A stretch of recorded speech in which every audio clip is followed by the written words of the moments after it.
Beleza, gente, vamos lá. Boa noite, agora oficialmente. Bem-vindo a todos para o nosso bate-papo aqui sobre LGPD. Hoje vocês já viram, eu estou aqui com duas pessoas. Às vezes, gente, desculpa, eu vou olhar um pouquinho para o lado aqui. Deixa eu até tentar mudar aqui o meu monitor para botar meu segundo monitor mais coisa, para não ficar olhando tanto para o lado, porque vai parecer estranho eu olhar para o lado e vocês não verem por que eu estou olhando para o lado. É porque eu estou com o segundo monitor aqui para poder ver as mensagens de vocês, tá bom? Então, não se assustem se me verem olhando para o lado. Estou olhando uma cola aqui do lado aqui. Então, cola é aqui no Sudeste. Não sei como é que fala, mas na Bahia era pesca, olhar a pesca aqui do lado. Aqui no Sudeste a gente fala cola, quando vai colar na faculdade, essas coisas. Enfim, vamos conversar sobre a LGPD. Estou com duas pessoas aqui especialíssimas junto comigo. Vou me apresentar para quem não me conhece ainda. Meu nome é Ricardo Soares. Acho que a maior parte aqui já me conhece, mas vamos lá. Os meus contatos estão aqui. Aqui é o e-mail para assuntos de LGPD lá da empresa, que vai cair diretamente comigo. O meu contato do LinkedIn está aqui. E quem é o Ricardo? Bom, eu sou um dos fundadores da Solaris TI, é uma empresa de desenvolvimento de sistemas.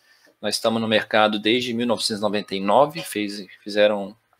Agora em abril, gente, vai fazer aniversário agora a empresa, em abril, dia 22 de abril ela faz aniversário. Vamos fazer 22 anos, né? Eu sou o criador do portal Minha LGPD, que é um portal de serviços para controladores de dados, dedicado à LGPD. Sou coordenador do grupo técnico de estudos da FRAC, que a gente estava mencionando agora há pouco, estudos de LGPD. A FRAC é uma associação brasileira de fornecedores para o comércio e varejo, principalmente. Atuo em projetos de segurança de informação e privacidade de dados. E, junto com a Lúcia e com o Marco Polo, sou criador do primeiro curso brasileiro de LGPD para Software House. Inclusive, tem alguns alunos nossos aqui, o que muito nos honra. Junto comigo, para esse bate-papo aqui, estão o Marco Polo Viana.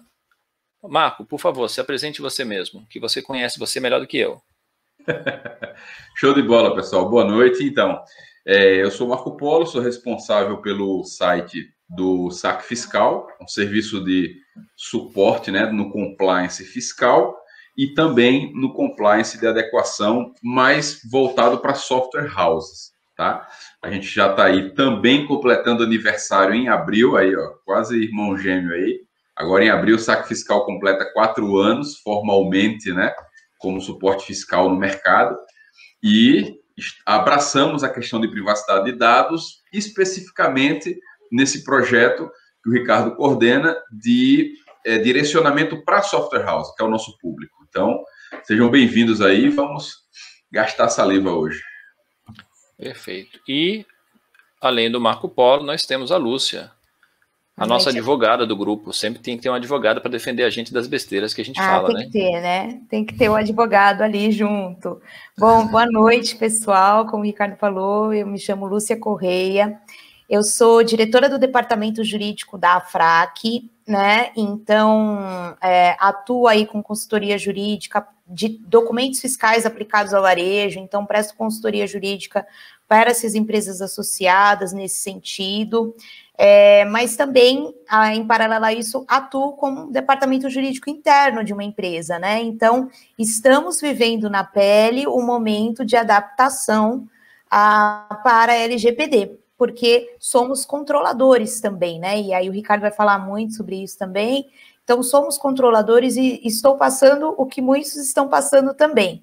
Então, o meu objetivo aqui é contribuir, né? E, se possível, até passar um pouco de experiência, quem sabe tranquilidade também, porque quanto mais a gente conhece, eu entendo que mais tranquilo a gente fica para conseguir lidar com as situações. Então, nosso objetivo aqui é sempre trazer esclarecimento. O que eu puder ajudar, eu fico à disposição com certeza. Muito bem. E agora vamos ao que interessa. Eu vou tirar aqui as nossas imagens, porque eu acho que o conteúdo é o mais importante do que a gente, e a gente vai ficar no áudio, e eu vou pedir algumas coisas para vocês. Primeira coisa, fiquem à vontade para fazer perguntas. Eu talvez não consiga acompanhar as perguntas diretamente, A Lúcia vai me ajudar nisso daí, ela vai anotar todas as perguntas que existirem, tá bom? E aí a gente vai tentar responder todas elas. Já podem começar a perguntar, em alguns momentos a gente vai fazer a pausa para poder responder. E vamos lá. Primeira coisa, essa nossa conversa hoje, ela está dentro, na verdade, de um projeto que nós temos. Eu já comentei que a gente tem um curso para desenvolvedores de software se prepararem para a LGPD, e em função desse curso, vários alunos nossos nos pediram para a gente falar também para os seus clientes, porque o operador, o desenvolvedor de software, na verdade, dentro da LGPD, via de regra, ele tem o papel de operador, que é aquele que apoia o controlador de dados na LGPD. O controlador, normalmente, é a empresa que coleta os dados de alguém, seja esse alguém um cliente, seja esse alguém um funcionário, e faz algum tipo de tratamento. A gente vai entender já o que é esse tratamento. E o operador trabalha apoiando este controlador. E nós temos um curso, que é o curso de preparação para software house, de LGPD, que basicamente é focado no papel de operador, e o pessoal pedia para a gente fazer também um curso para preparar os clientes, os controladores. Então a gente criou esse curso, a gente está lançando a primeira edição do curso para controladores, vai acontecer muito em breve, a gente está com a lista de espera, mas a gente já está para lançar, porque já está tendo uma demanda bastante grande. Depois a Lúcia vai colocar aí para vocês, ou o Marco Polo vai colocar para vocês no chat o link, para quem quiser participar desse curso, seja uma software house que tem clientes e quer entender o papel de controlador também, seja a própria empresa que quer saber como tratar. E o que a gente vai falar hoje é um pedacinho desse curso, obviamente não tem toda a profundidade do curso, mas é dentro desse curso que se chama Mapa da LGPD. E o que a gente vai falar hoje? Hoje o assunto não é muito conceitual, a gente vai partir bastante para exemplos práticos, mas a gente precisa pelo menos dar uma pincelada para nivelar e passar uma régua para todo mundo estar mais ou menos na mesma página. E o que é o básico do básico? O básico do básico é o seguinte: a gente tem uma lei nova, a LGPD é uma lei nova de privacidade de dados, não é a primeira lei que fala de privacidade de dados no Brasil, é uma lei que vem complementar um arcabouço legal que a gente já tinha. A gente já tinha menções à privacidade de dados, a gente tem até na própria Constituição Federal, no seu artigo 5º, a gente tem menções à privacidade de dados no Código de Defesa do Consumidor, a gente tem menções à privacidade de dados no Marco Civil da Internet, e a LGPD vem para complementar todo esse arcabouço, sendo uma lei específica para tratar de privacidade de dados. E se a gente pudesse resumir o que a LGPD fala numa única frase, eu diria o seguinte, que a LGPD, ela diz o seguinte na prática, que os dados pessoais, que a gente vai entender já o que ela chama de dados pessoais, eles só podem ser tratados em algumas hipóteses. Não é qualquer coisa que me permite fazer tratamento de dados pessoais. Tem algumas hipóteses que são previstas na lei que permitem fazer esse tratamento. Ou seja, não é só eu querer e eu posso utilizar dados pessoais para fins comerciais. Claro que a lei foca em fins econômicos, né? Dados pessoais para uso individual, pessoal mesmo, não tem problema nenhum. Então, por exemplo, quando você faz uma anotação na sua agenda telefônica do contato de um amigo, de um parente, você está fazendo o que a LGPD chamaria de um tratamento de dados. Mas, nesse caso, é um tratamento de dados para fins pessoais e a LGPD não interfere nessa esfera. A LGPD ela vai tratar daqueles tratamentos de dados que são referentes a operações comerciais. Seja uma operação de uma relação de consumo, né, cliente e fornecedor, seja uma operação que não é de consumo, uma operação, um relacionamento trabalhista, por exemplo. Mas ainda assim é um relacionamento com um fim econômico, né, entre empregado e empregador. Tá bom? Então, basicamente, o que a lei diz é isso, que os dados pessoais só podem ser tratados em algumas hipóteses. Uma vez que a gente já falou que esses dados pessoais só podem ser tratados em algumas hipóteses, a gente precisa qualificar o que são dados pessoais, né?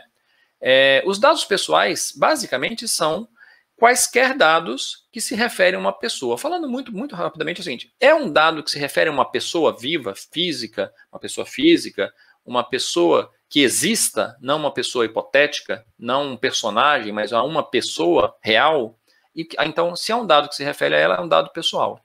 E existe uma segunda classificação de dado pessoal, que é o dado pessoal sensível, que requer uma proteção extra da lei, porque são dados que podem causar um prejuízo maior para o titular, que é o dono do dado pessoal, se esses dados forem vazados ou se esses dados forem mal utilizados. Que dados são esses? São dados biométricos, por uma razão muito simples, porque se você, por exemplo, tiver a sua senha do banco vazada, você pode trocar a sua senha. Mas se você tiver a sua digital vazada, você não pode trocar o seu dedo. Então, dados biométricos, em geral, são considerados dados sensíveis. Mas, além disso, os outros dados que podem ter um potencial de discriminação daquele titular bastante grande. Tipo, afiliações a sindicatos, dados sobre preferências religiosas, preferências de ordem sexual, enfim, todos esses dados que podem causar um prejuízo grande, uma potencial discriminação do dono do dado, que é chamado pela LGPD de titular, eles são considerados dados sensíveis, tá bom? Isto posto, a gente já viu muito rapidamente o que são dados pessoais. Então, só para dar um exemplo, olha isso aqui, ó. Todas essas informações aqui, ó. Pedro tem 49 anos. João foi na padaria e comprou pão e leite. Pão de leite, no caso aqui. Maria tem olhos azuis. Carlos é católico. Cristina é diabética. Luísa trabalha na Solaris TI. Ana Cláudia mora em São Paulo. Quais desses dados vocês acham que são dados pessoais? Quais desses dados aqui são dados pessoais? Por favor, responda no chat para mim, para a gente brincar um pouquinho. Qual desses não é um dado pessoal? Tem algum desses dados aqui que não é pessoal? Qual deles? Luísa trabalha na Solaris TI. O Noel tá supondo que não é dado pessoal. Tem um que falou que o João foi na padaria e comprou pão de leite. Bom, gente, todos esses dados são dados pessoais. Todos. Por quê? Todos eles, bom, considerando que esses personagens existissem, tá? Não são exemplos reais, não existe uma Luísa que trabalha na Solaris TI de verdade, mas todos esses dados são dados pessoais. Por quê? Todos eles se referem de alguma maneira a uma pessoa. Então, por exemplo, o João que foi na padaria comprou pão de leite, isso pode revelar um hábito de consumo do João. E um hábito de consumo do João é um dado pessoal. Porque não é um hábito de consumo da população específica, é de uma pessoa. O João gosta de pão de leite. Então, isso é um dado pessoal. A cor dos olhos da Maria é um dado pessoal, óbvio, né? Porque a cor dos olhos dela. A idade do Pedro é um dado pessoal. O dado da Cristina, que é diabética, é um dado pessoal e, neste caso, é um dado pessoal sensível, porque é um dado sobre saúde, que também é categorizado como dado pessoal. Além de ser dado pessoal, é dado pessoal sensível. O fato da Luísa trabalhar na Solaris TI é uma informação sobre a Luísa, então também é um dado pessoal. O local de residência da Ana Cláudia, idem. Então, todos esses dados são dados pessoais. Alguns são dados pessoais sensíveis, outros são dados pessoais que não são considerados sensíveis, mas todos eles, ao se referirem a uma pessoa, são dados pessoais, tá bom? Segunda coisa, vamos lá. Então, já entendemos mais ou menos o que é um dado pessoal. Aqui eu procurei dar alguns exemplos muito práticos, que basicamente é o seguinte: tudo que se refere a uma pessoa, se se refere a uma pessoa física, é um dado pessoal, tá? Basicamente é isso. A uma pessoa que seja identificada ou identificável. Pode falar, Lúcia. Então, é só para pontuar muito essa questão, porque muitas pessoas perguntam no dia a dia, né? Pessoa jurídica não tem proteção da LGPD, tá? Dados de pessoa jurídica não tem proteção da LGPD. Então, dados pessoais exigem que seja uma pessoa física. Eu bato muito na tecla porque realmente as pessoas acabam pensando que a pessoa jurídica também tem essa proteção da LGPD e não é verdade, tá, gente? É claro que através de uma pessoa jurídica eu posso, né, chegar a um titular de dados pessoais, né? Assim como você colocou aí, Luísa trabalha na Solaris TI. Solaris TI é uma pessoa jurídica, mas eu estou falando da Luísa, eu estou qualificando a Luísa, né? Então, sim, é um dado pessoal no caso da Luísa, tudo bem? O Noel fez um comentário aqui dizendo, mas essas pessoas não são identificadas. Não, elas são, Noel. Todas essas são identificáveis. É óbvio que aqui nesse contexto, quando eu disse que a Maria tem olhos azuis, eu estou me referindo a uma Maria específica, né? É óbvio que aqui, para vocês, não é uma pessoa que é identificada. Mas eu, que sei a que Maria estou me referindo, então, para mim, ela é uma pessoa identificada. Entendeu? Todas essas pessoas aqui são pessoas identificadas para a pessoa que tem a guarda desses dados, né? A Cristina, que é diabética, é uma Cristina em específico a quem eu estou me referindo. Mesmo que você não saiba quem é a Cristina, eu que sei que ela é diabética, sei quem é ela. Então, esses dados são todos de pessoas ou identificadas ou identificáveis, né? Outra coisa interessante para a gente nivelar a nossa reguinha a LGPD fala que eu não posso fazer tratamento de dados. O que seria esse bendito tratamento de dados? Gente, tratamento de dados praticamente é qualquer coisa que você faça com o dado. Coletou o dado de alguém, é tratar o dado. Acessou o dado de alguém, é tratamento de dados perante a lei. Pegou um currículo, por exemplo, que tem dados pessoais, arquivou isso no arquivo físico, que é um tratamento de dados. Fez isso num arquivo digital, num computador, também é um dado, também é um tratamento. Alterou um dado, corrigiu, mudou o nome da pessoa, ajustou a data de aniversário, é um tratamento de dados. Tudo que você fizer com o dado, inclusive gravar ele num disco, é um tratamento de dados. Manter o dado armazenado, veja que tem um negócio aqui chamado armazenamento. Manter o dado armazenado é um tratamento de dados. Isso tem uma implicação muito grande para a nossa próxima pergunta que a gente vai fazer já já, tá? Que tem tudo a ver com essa live de hoje sobre adequação de cadastros de dados pessoais, tá? Então, marquem isso. Qualquer coisa, inclusive arquivar e armazenar, apagar um dado é um tratamento de dados. Apagar um dado do seu, por exemplo, para quem tem sistema de computador, o seu cadastro de clientes, apagar o dado é um tratamento de dados. Ou seja, qualquer coisa que eu faça com dado é um tratamento, tá bom? E aí, eu disse que existem hipóteses específicas que permitem que o dado seja tratado, tá? Quais são essas hipóteses? São 10. Não cabe na nossa live de hoje entrar no assunto das bases legais. Se vocês acharem interessante esse assunto, pode indicar aí no chat para a gente, que a gente eventualmente faz uma outra live para falar das bases legais, o que é com detalhes cada uma delas. Mas basicamente são 10. A primeira delas, vou só passar rapidamente sobre elas, a primeira dela é consentimento do titular, ou seja, eu posso tratar o dado da pessoa se ela, que é a dona do dado, me permitir, se ela me der o consentimento. Primeiro ponto. Segundo ponto, obrigação legal, que eu posso tratar o dado dela independente do consentimento se eu tiver uma obrigação legal. Por exemplo, quando a gente vai fazer uma compra numa loja, que a loja vai emitir uma nota fiscal e ela precisa colocar o nosso nome na nota fiscal, ela não precisa do seu consentimento. Por quê? Porque ela está fazendo isso para cumprir uma obrigação legal, que é emissão da nota fiscal, e ela precisa do nome para colocar lá. Então, é um tratamento? É. Ela precisa do seu consentimento? Não precisa, porque ela está cumprindo uma outra obrigação. Das 10 obrigações que a gente está vendo aqui na tela, a única que exige consentimento é a primeira, que é o consentimento. Todas as outras dispensam o consentimento. Não há necessidade de ter consentimento se eu vou cumprir uma obrigação legal. Execução de políticas públicas não é o caso da maioria das pessoas que estão nos assistindo agora, porque a maioria das pessoas que estão nos assistindo agora, acho que supõe que, se não todas, são da iniciativa privada. Pesquisas, aqui nós estamos falando de pesquisas feitas por órgãos de pesquisa, Ibope, Datafolha, não é pesquisa sua dentro do seu estabelecimento, você fazer uma pesquisa qualquer. Não, aqui estamos falando de pesquisas de entidades que sejam dedicadas a esse tipo de atividade, tá? Execução de contratos é uma base muito importante para as empresas em geral.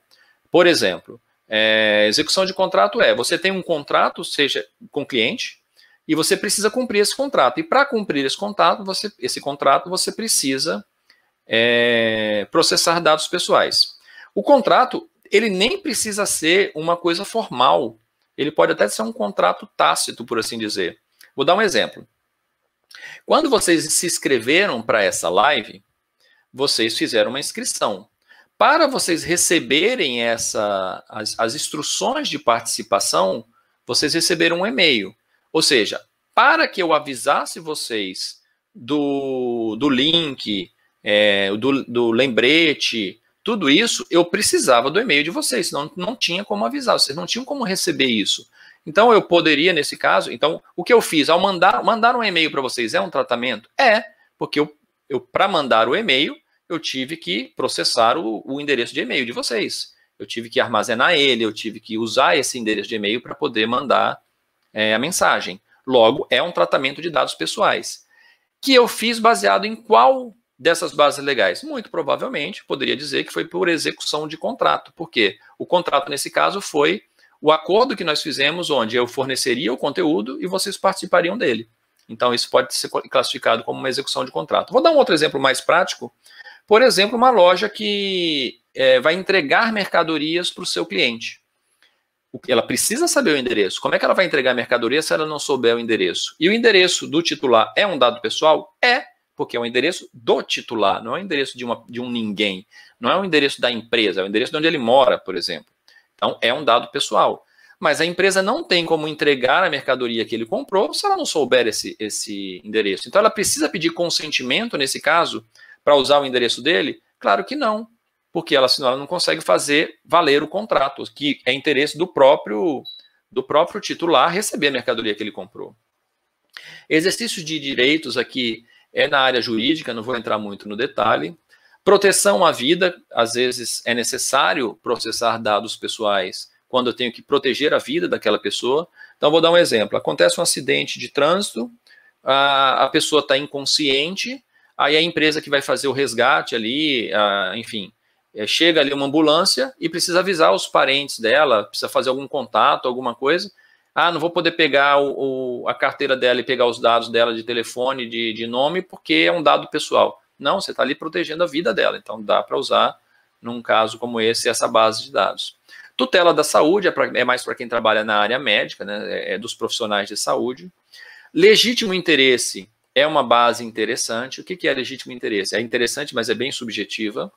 É uma base de dados que permite que as empresas utilizem os dados pessoais, mesmo sem autorização, para apoiar principalmente as suas atividades em algumas condições especiais. A gente pode falar um pouquinho mais exemplo. É um pouco difícil de explicar agora em pouquíssimas palavras, mas se der tempo a gente fala um pouquinho sobre o legítimo interesse. Proteção ao crédito. Proteção ao crédito. Por exemplo, você vai fazer um crediário numa loja, a loja consulta o Serasa e ao consultar o Serasa, ela está passando para o Serasa os seus dados, o seu nome, o seu CPF, para poder fazer essa consulta. Isso, ela não precisa da sua autorização para fazer isso, porque ela está concedendo o crédito para você e ela está fazendo a proteção ao crédito.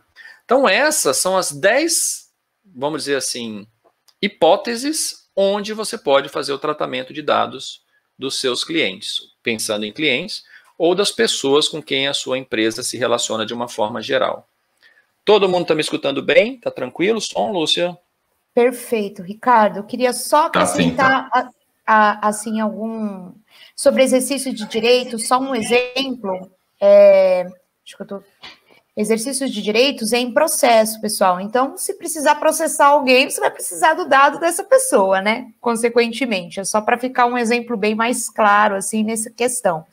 Legítimo interesse, né, como o Ricardo disse, é um conceito mais amplo, então, daí porque necessita de realmente uma explicação mais aprofundada, né, com relação a isso, né? Mas eu separo em alguns grupos, viu, Ricardo, esses 10 mandamentos que a gente fala, né, eu pelo menos chamo de 10 mandamentos, eu preciso tratar os dados de uma forma regular, e para tratar os dados de uma maneira regular, eu tenho que usar uma dessas hipóteses previstas. Se eu não estou tratando o dado com base em uma dessas hipóteses, eu já estou diante, né, de um tratamento irregular de dados, tá?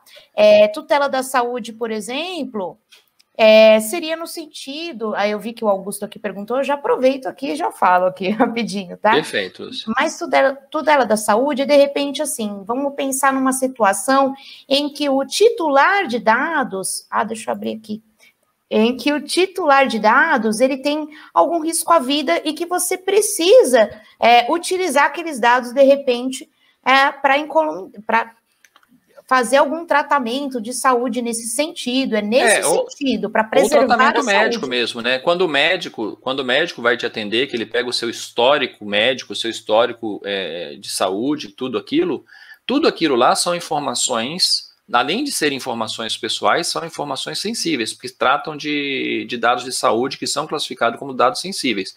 Por que dado de saúde pode ser um dado sensível? Porque pode gerar um risco de discriminação também. Por exemplo, se eu sou diabético, exemplo, né? Ou eu tenho alguma outra doença crônica, isso pode comprometer, por exemplo, a minha capacidade de arrumar emprego se o meu empregador souber que eu tenho aquela doença crônica. Então, tem várias situações onde que dados de saúde podem me prejudicar se essa informação se tornar pública para quem não deveria eventualmente saber. O meu seguro pode ser mais caro dependendo dos dados relativos à saúde. Não que eu vá mentir na minha pólice de seguro quando estiver fazendo, não é isso que eu estou dizendo, mas são dados que podem gerar impacto para o titular. Então, a tutela da saúde, por exemplo, quando o médico trata você vai lá e ele vai fazer uma entrevista com você, ele vai armazenar os seus dados médicos, ele está fazendo a tutela da sua saúde. Então, ele não precisa do seu consentimento para fazer isso, entendeu? Isso é um exemplo também. Pode até ser também encaixado na consideração também de execução de contrato, etc., mas o que a gente não pode deixar de pensar quando a gente fala de dado de saúde é que é um dado sensível, que nem o Ricardo colocou. Então, sim, você pode fazer, por exemplo, eu vi que o Noel colocou ali, clínica e consultório médico, ele pode usar os dados sensíveis do paciente sem consentimento? Sim, desde que você encaixe em outra base legal. Né? Então, essas hipóteses que o Ricardo está mostrando significa isso. Nem todo tratamento ele é vinculado a um consentimento do titular. Exatamente. Né? A gente tem que tirar esse tipo de tabu, né? Assim, essa questão, né, Ricardo? Não Exatamente. Precisa ter consentimento, mas você tem que sim ter uma base legal, que se não é o consentimento, seja obrigação legal, seja execução de contrato, mas você tem que ter uma base para fazer esse tratamento. E é muito importante que a base legal, a gente vai falar sobre isso um pouquinho mais para frente com exemplos práticos, mas a base legal, ela muda mesmo dentro do mesmo negócio. Então, vamos dar um exemplo da clínica que o Noel perguntou. Uma clínica pode tratar esses dados sensíveis que são sem consentimento? Pode, porque ela está usando, no caso da tutela da saúde, o médico da clínica está gravando esses dados no sistema da clínica pela base legal tutela da saúde. Agora, se essa mesma clínica, por exemplo, vai lançar um novo serviço de vacinação. E aí ela quer mandar um e-mail para os seus clientes, agora como clientes em potencial para um novo serviço. Aí nós estamos falando de marketing. Agora não estou mais falando de tutela da saúde, porque agora nós estamos falando de uma atividade que está mais relacionada ao marketing. Aí talvez já não seja, aí já não é mais tutela da saúde. Aí nós estamos falando ou de consentimento, ou de legítimo interesse, ou se você tiver um contrato, vamos falar de execução de contrato, mas nesse caso, como eu estou falando de marketing, provavelmente não. Outro exemplo, a clínica então vai receber pelos seus serviços e aí o cheque do cliente volta. Aí o departamento administrativo da clínica precisa entrar em contato com o cliente para receber aquele cheque, para fazer a cobrança, etc. e tal. Já não estou mais falando de tutela da saúde. A tutela da saúde ela serve para o profissional da área de saúde na sua atividade médica. A mesma clínica, se for fazer uma outra atividade de marketing ou de administrativa, de cobrança, é outra base legal. Então, não confundam, a base legal não é única para o estabelecimento. A gente vai ver mais exemplos daqui para frente, mas o que é importante é o seguinte, olha, para vocês terem uma ideia, a gente pode, se vocês falarem que querem, a gente pode pensar em fazer uma outra oficina sobre bases legais. Mas eu vou dizer uma coisa para vocês. Uma oficina para falar só de legítimo interesse, cabe uma oficina só para legítimo interesse. Consentimento, a gente vai falar um pouquinho sobre consentimento hoje aqui, cabe uma oficina só para consentimento também. E as outras bases legais já são mais tranquilas, de uma forma geral, mas, ou seja, é bastante assunto, mas se vocês quiserem, só indicar aí no chat que a gente vai pensar no assunto, tá bom? Bom, essas são as bases legais, tá? E o que a Lúcia falou é um ponto muito importante. Deixa eu voltar aqui para o... Bom, vou falar mais um pouquinho aqui, depois eu abro o conteúdo de novo quando a gente for para o próximo slide. Gente, um mito que existe na LGPD é as pessoas falarem, vou pegar consentimento para tudo. Não precisa pegar consentimento para tudo e está errado pegar consentimento para tudo.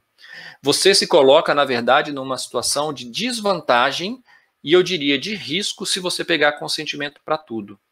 Não é para pegar, vou falar mais uma vez, vou repetir, não é para pegar consentimento para tudo. Está errado.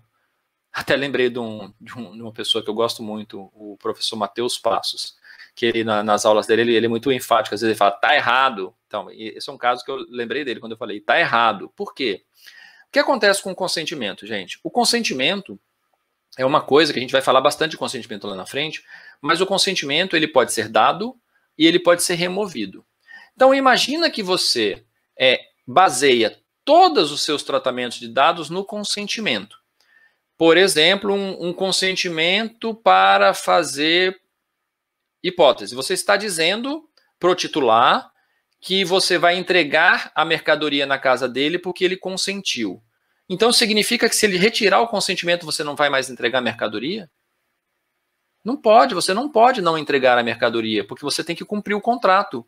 Neste caso, não cabe o consentimento. Se você falar que você vai fazer isso com consentimento, está errado, porque se você tem um consentimento, que ao retirar o consentimento, você vai ter que descumprir a vontade dele, então não era o consentimento a sua base legal.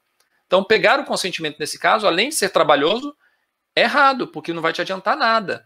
Outro exemplo, se o cliente falar para você, não quero te passar o meu nome, mas você precisa do nome dele para emitir a nota fiscal para ele, como é que você vai fazer? Você vai falar, então tá bom, então não vou emitir a nota? Não pode, você tem que emitir a nota. A lei te obriga a emitir a nota, dependendo da circunstância. Estou falando aqui de alguns tipos de nota, tá? Eu sei que tem a nota de consumidor que não necessita. Mas suponha que a pessoa comprou um carro que custa 50 mil reais. Não dá para você comprar um carro de 50 mil reais, tirando casos ilegais de sonegação, etc. e tal, não dá para você pensar em um carro de 50 mil reais com uma nota de consumidor sem o nome da pessoa. É impossível comprar assim. E ainda assim está obedecendo à lei. Então, não cabe pedir consentimento para isso. Se você estiver falando que vai pedir consentimento para isso, está errado. Então, esse é um mito. É importante vocês entenderem isso. Pedir consentimento para tudo não é a melhor atitude. Além de não ser uma boa prática, ainda posso dizer que é uma prática errada. Não é para fazer. Se você fizer, você se coloca numa situação de alto risco. Por quê? Vou dar um outro exemplo. Tem um determinado tratamento que você vai fazer que, eventualmente, você não precisaria do consentimento. Você poderia encaixar em outras bases legais. Mas você resolveu, por uma questão que você considerou prudente, pedir o consentimento. Aí você pediu o consentimento para 50 mil pessoas. Saiu uma notícia na internet, ainda mais agora, nessa época dos cancelamentos que nós estamos, e a sua empresa foi acusada injustamente de fazer um ato que não seja legal. Aí, daquelas 50 mil pessoas que tinham te dado o consentimento, 20 mil pessoas resolvem remover esse consentimento, e ele pode fazer isso. O consentimento ele pode ser revogado a qualquer momento. Aí 20 mil pessoas revogam o consentimento. O seu negócio fecha? Sendo que você não precisava ter usado o consentimento já para começar? Então, não é para pegar consentimento de tudo. É tá? Isso aí. Então, e para colocar... Oi, tá me ouvindo? Lúcia, pode falar. E só para colocar assim, que a base legal, essas hipóteses que o Ricardo mostrou, para você fazer um exercício até, né? Poxa, será que eu preciso de consentimento? Será que isso é obrigação legal? Sempre dou uma dica, assim, por exemplo, pensa na finalidade, né? Pensa na finalidade que você está buscando para esses dados, porque você também, quando você mapear os dados que você está tratando, você tem que, inclusive, saber a finalidade dele. Então, para identificar a base legal que você vai usar, pensa nisso. Então, por exemplo, você tem... Acho que tem um retorno aí. Pronto. Aí, é assim, só para exemplificar. Vamos supor que você tem funcionários na empresa de vocês. Você precisa do dado desse funcionário. Aí você fala, mas para que eu preciso do dado do funcionário? Aí a sua resposta poderia bem ser, porque a lei me pede. Porque a lei exige. Porque eu tenho que assinar uma carteira, tenho que assinar uma carteira de trabalho, porque eu tenho que fazer o e-social de repente. Então, você já já consegue saber que se a lei me pede isso, pode ser que você esteja diante da base legal chamada obrigação legal, e não consentimento. Entende? Então, é só para vocês fazerem esse exercício. Pensa na finalidade que vocês têm e vai tentando encaixar nessas hipóteses que o Ricardo está mostrando aí. Vamos lá. Tem um caso... Ah, pode falar. É esse aí que eu ia comentar, o da Ana Beatriz, o caso a Ana Beatriz da fez uma pergunta aqui. Eu tenho muitos clientes na área de pet shop, então eu vou dar alguns exemplos para privilegiar esses clientes. Tem vários exemplos, Ana Beatriz. Por exemplo, primeira coisa que é interessante falar, os dados do animal, inclusive os dados médicos, são dados pessoais numa pet shop ou numa clínica veterinária? Já adianto, não são. Dados pessoais são pessoas físicas, pessoas naturais humanas, tá? Então, os dados dos animais, ainda que sejam dados médicos, não são dados pessoais. Agora, a informação de que o Ricardo tem 4 animais pode ser um dado pessoal. E ele tem um poodle, ele tem um cocker, ele tem um gato e ele tem um papagaio. Isso pode ser um dado pessoal, porque se refere ao Ricardo, tá bom? Exemplos de dados pessoais numa pet shop, de tratamentos de dados pessoais numa pet shop. Quando você vai entregar mercadoria a domicílio, você está fazendo um tratamento de dados pessoais. Pode ser qual base legal? Uma obrigação, por exemplo, de execução de contrato. Quando você vai emitir uma nota, pode ser a obrigação legal. Quando você vai avisar na pet shop, por exemplo, que o animal ficou pronto, o dono do animal deixou, ou o tutor, né, chame como tutor hoje em dia, a gente não fala mais tanto dono, né? Ele deixou o animal para fazer um tratamento, seja um tratamento veterinário, seja um tratamento estético, e ele deixou lá, e você vai ligar para ele, vai mandar uma mensagem no WhatsApp para ele, para avisar que ele já está pronto. Isso pode estar dentro de uma execução de contrato, porque ele deixou lá e você combinou com ele que você faria esse aviso. Quando você tem uma creche, você também pode fazer tratamento do cliente, dos dados pessoais, para fazer execução de contrato. Então, tem vários exemplos, como todas as outras empresas, de tratamentos, tá bom? Eu vou dar alguns outros exemplos aqui, a gente vai ficar mais claro, tá bom? Vamos lá. Eu acho que eu já dei um exemplo aqui que o Vitor perguntou sobre tutela da saúde, a gente já falou um pouquinho sobre isso, né? Vamos lá, vamos avançar um pouquinho. Esse é o caso real que a gente vai tratar hoje. A gente já passou a régua. Agora vamos falar do caso real. Sua empresa, ela tem lá o seu cadastro de 30 mil clientes, eu coloquei aqui. Só que esse cadastro foi feito antes da LGPD existir. A LGPD começou em 2018, por assim dizer, mas ela começou a valer de fato agora no final do ano passado. Agora em setembro do ano passado, que ela começou a valer de fato. E você já tinha um cadastro de 30 mil clientes que foi feito totalmente antes da LGPD. Aí você se pergunta, preciso fazer alguma coisa? Eu tinha pego esse cadastro antes da LGPD, então está tudo certo. Não está tudo certo em certa medida. Por quê? Não quer dizer que você tenha feito nada errado ao coletar esses dados antes da LGPD. Mas lembra que eu falei que armazenar o dado é um tratamento de dados?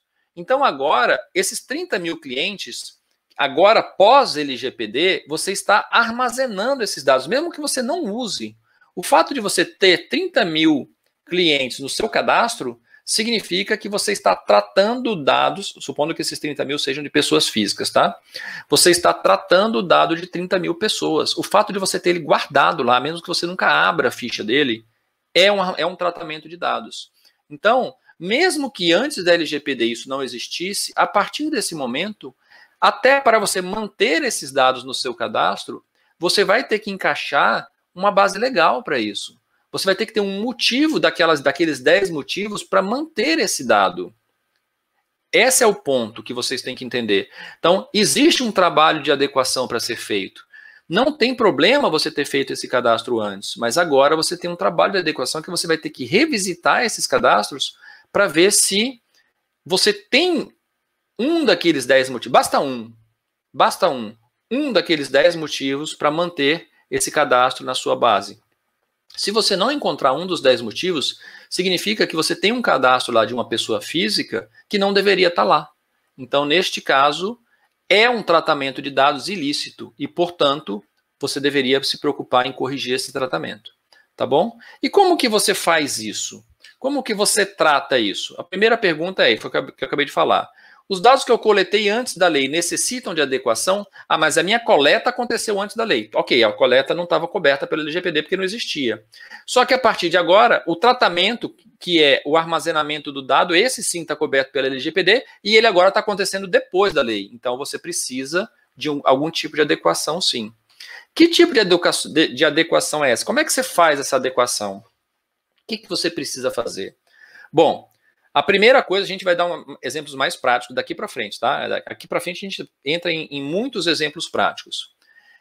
A primeira coisa é, se você não encontrar o motivo, um daqueles 10 motivos para ter aquele cadastro, vamos falar de cadastro de cliente, que é o tema da nossa conversa de hoje, né? Se você não encontrar um dos 10 motivos, significa que aqueles dados estão lá sem um propósito. Você não conseguiu dar uma justificativa legal para ter esse cadastro. Então, qual é o melhor passo? Eliminar dados. E, gente, é para eliminar dados. Eu costumo brincar, eu tenho clientes que já estão, a empresa nossa tem 22 anos, e eu tenho um cliente que está com a gente há 22 anos, que começou lá com a gente em 1999.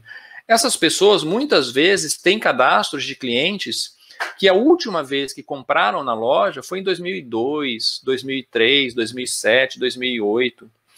Aí, e esses cadastros ficam lá eternamente no banco de dados. Isso antes da LGPD tinha um certo grau de aceitabilidade. Era aceitável. Nem sei se existe essa palavra aceitabilidade. Enfim, talvez eu tenha inventado uma palavra nova agora. Era aceitável isso antes da LGPD. Pós-LGPD, não faz sentido nenhum você ter isso. Eu explico por quê. Olha, fala para mim, um cliente que comprou de você da última vez, em 2007, fazem agora 2007, 22, 15 anos praticamente que ele, nós estamos quase em 2022 já, 14 anos que esse cliente não vem na sua loja, não pisou lá. Você ainda tem coragem de chamar essa pessoa de cliente? Uma pessoa que a última vez que falou com você foi há 14 anos atrás? Vamos aceitar a realidade, ela não é sua cliente mais. Se ela voltar na loja dela, ela pode até se ela voltar na sua loja, ela pode até voltar a ser sua cliente. Mas nesse momento, ela não é seu cliente. Então, que motivo você tem para manter esses dados? Se você não encontrar um daqueles 10, tem que eliminar. Porque senão você vai estar correndo um risco. Vamos supor que aconteça um incidente. A gente acabou de ver, tem visto nos últimos dias, meses e semanas, inúmeros incidentes de vazamentos de dados, porque vazamentos de dados, infelizmente, são coisas inerentes à tecnologia, porque a partir do momento que você tem cada vez um mundo mais tecnológico, você tem essa possibilidade, por mais que se tome cuidado. E aí acontece um vazamento de dados de uma pessoa que nem é sua cliente mais, mas pode aumentar o seu problema, porque às vezes pode ser uma pessoa exposta, ou mesmo que não seja. Está vazando dados de uma pessoa que ela não traz receita nenhuma para o seu negócio hoje. Ela não faz nenhuma diferença no seu negócio, a não ser te gerar risco e te gerar custo. Gerar custo, Ricardo? Custa alguma coisa ter um banco de dados? Custa. Custa porque se você tem um sistema em nuvem, quanto mais clientes você tem, mais você tem que pagar pelo plano de gestão dessa informação. Então, se você tem um banco de dados com 60 mil clientes, sendo que você tem 10 mil que realmente compram, os outros 50 mil não compram de você há mais de 5 anos, eu estou dando um exemplo aqui, você está gastando para armazenar 60 mil, quando você poderia estar gastando para armazenar 10. Então, custa. Mas mesmo que o seu sistema não seja em nuvem, também custa, porque quanto maior for o seu banco de dados, melhor a infraestrutura de TI que você tem que ter dentro da sua loja para armazenar essa informação numa velocidade interessante para trabalhar. Então, você tem que ter equipamentos melhores, tem que atualizar esses equipamentos. Então, essa é uma conta que nós não fazemos, mas manter dados armazenados custam para a empresa. E, nesse caso, eles custam e geram risco. Então, gente, não tem sentido. Ah, Ricardo, mas eu gostaria, antes de apagar, fazer uma ação para tentar trazer esse cliente para a loja. Perfeito, faça isso, não tem problema. Você tem grande chance de trazer esse cliente para a loja? Não sei. De repente pode ser que você consiga. Mas se você fez a ação, ou até você já tentou e não conseguiu, não faz sentido nenhum manter esse cliente que não compra com você há mais de 10 anos dentro da sua base de dados. É simples assim a realidade, tá bom? Então o primeiro passo para adequar o seu cadastro é ver quais são essas informações Ou pode ser também um outro caso. Às vezes você tem informações dentro da ficha do cliente que você não precisa delas, é uma segunda situação. Não só o cliente que você não precisaria ter, porque ele já não compra mais com você e nem vai voltar a comprar com você. No caso da Pet Shop da Rosalba, que da Ana Beatriz, que acabou de falar, suponha que às vezes a pessoa nem tem mais animal. O animal que ela tinha morreu e ela não quis colocar o outro em casa, enfim. Qual o sentido de uma Pet Shop ter um cadastro de um ex-cliente que sequer tem um animal hoje em dia? Não tem sentido. Então, eliminar esse cadastro. Além disso, às vezes você tem informação nesse cadastro que você não precisa usar, que também é um problema, a gente já vai ver. Bom, então o primeiro passo para você adequar o seu cadastro é isso, é eliminar os dados que não têm um propósito claro. O que eu estou chamando de propósito claro? Uma daquelas 10 bases legais. Segundo passo. Quer falar, Lúcia?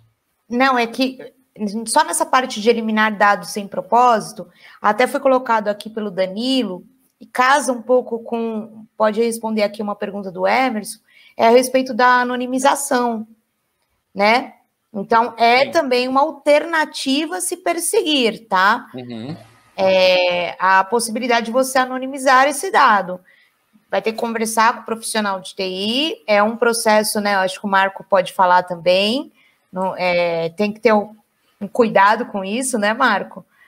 Para que não haja aí não consiga voltar aí colocar aqui. Eu não inventei uma palavra, o Diego me deu uma ajuda aqui. Ó. Ela existe, me deu um help aqui, existe. O Diego me deu um help aqui, ó. Então, sim, pode ser anonimizado, né? A LGPD diz que é possível, então, fazer anonimização, mas é um processo que não pode ter reversão, né? Então, você pode, sim, para que não aquele dado não mais identifique um titular. Então, aí você poderia manter, né, aí algumas informações acessórias desse dado. Então, estatísticas da empresa, aí respondendo já o Emerson... Isso, que é exatamente possível. O caso do Emerson. Exatamente. Então, mas, por exemplo, a informação do cliente de fato não precisa. Mas para as estatísticas da empresa, KPI, etc., pode ser importante. Aí vamos perder essa informação, pois iremos excluir o cliente. Então, você vai conseguir mais identificar aquele titular, mas você, anonimizando, consegue manter aí alguns dados para estatística, sim. Aí é possível. E só respondendo a pergunta do Noel aqui, é o seguinte, olha, Noel, você tem um cliente, o Noel, para quem não sabe, ele é dono de uma software house, uma empresa que desenvolve softwares, ele tem clientes. Ele está dizendo que ele tem um cliente que tem 10 mil clientes no cadastro dele, 5 mil são ativos e os outros 5 mil podem voltar. E o cliente não abre mão de apagar, não abre mão de manter esses dados, ele não quer apagar esses dados de jeito nenhum. Noel, o que eu vou dizer para você é o seguinte, ok, essa é uma escolha que o seu cliente vai fazer, ele vai ter que assumir duas coisas. Primeiro, o risco de manter esses clientes sem um propósito e o custo disso. Porque, como eu falei, quando você acrescenta um cliente que não tem mais perspectiva de voltar mesmo a ser cliente, na prática, uma coisa, gente, é a gente falar de um cliente que não vem na loja há 6 meses, que não vem na loja há 4 meses. Outra coisa é você falar de um cliente que não vem na loja há 5 anos, há 2 anos. Existe um conceito de análise de clientes que a gente fala que é frequência, e outro conceito interessante é a recência, ou seja, quando foi a última visita. Quanto mais tempo passa desde a última visita daquele cliente na loja, menor é a probabilidade dele voltar à loja. Então, um cliente que veio na semana passada tem uma probabilidade alta. Um cliente que veio mês passado tem uma probabilidade alta. Um cliente que veio há 5 anos atrás, claro, dependendo do ramo que você está trabalhando. Se eu tenho uma concessionária de veículos, um cliente que veio há 6 meses atrás é uma coisa, mas eu também posso receber um cliente que trocou de carro no ano passado, então ele só vai voltar daqui a 1 ano. Numa pet shop, por exemplo, o cliente que veio há 1 ano atrás e não voltou nenhuma vez na minha loja, é muito pouco provável que ele volte. Por quê? Se ele não comprou em nenhuma pet shop nesse tempo, o cachorro dele já morreu de fome.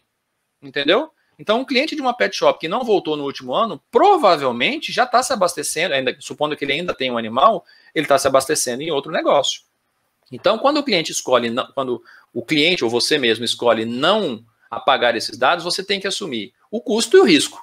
E aí é uma decisão do controlador, porque as decisões sobre negócios são sempre do controlador. Bom, então eu falei que a gente pode apagar os dados, né? Quando os dados não têm propósito. Esse é o primeiro passo para adequação.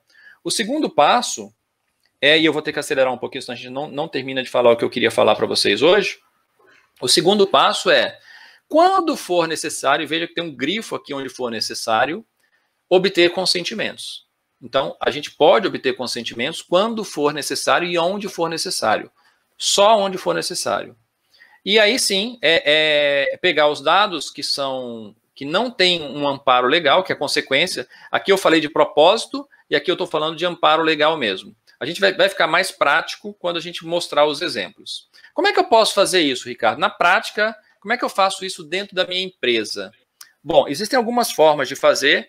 Uma das coisas que a gente vai fazer, isso aqui eu dei alguns exemplos, é você fazer uma reflexão dentro do seu negócio. Em primeiro lugar, aonde você guarda dados pessoais? Então, você vai ter que pensar um pouquinho sobre isso. Fazer uma reflexão. Eu coloquei aqui alguns exemplos, né?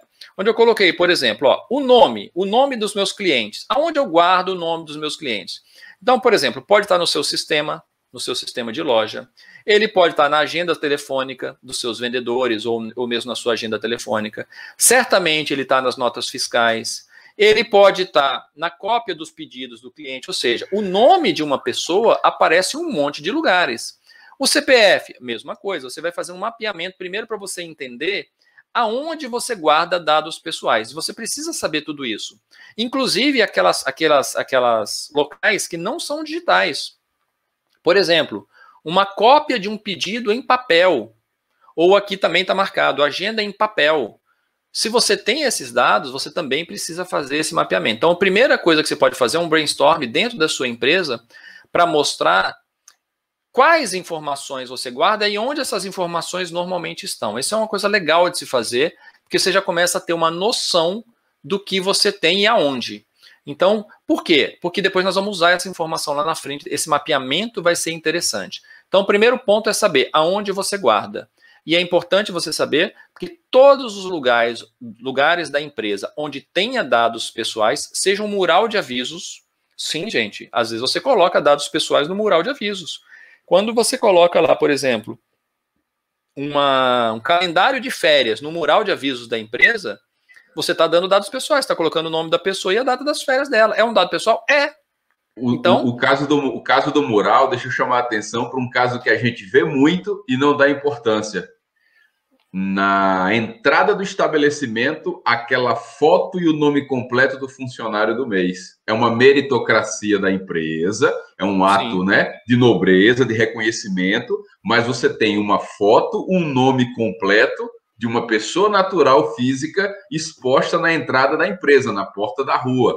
Você está expondo dado pessoal. Tem uma pergunta interessante aqui que a gente já vai falar sobre ela, aqui do Rodrigo. Ele pergunta se os dados foram utilizados em uma nota fiscal emitidas há mais de 5 anos, se você pode manter com a justificativa de obrigação legal. Aí eu te pergunto, Rodrigo, você tem obrigação de legal de manter essa nota por mais de 5 anos? Não tem. A pergunta de qual a base, né? Qual é a base então, legal? Se você não tem mais essa justificativa para manter esse dado. Você vai ter que encontrar outra. Entendeu? Essa não serve mais.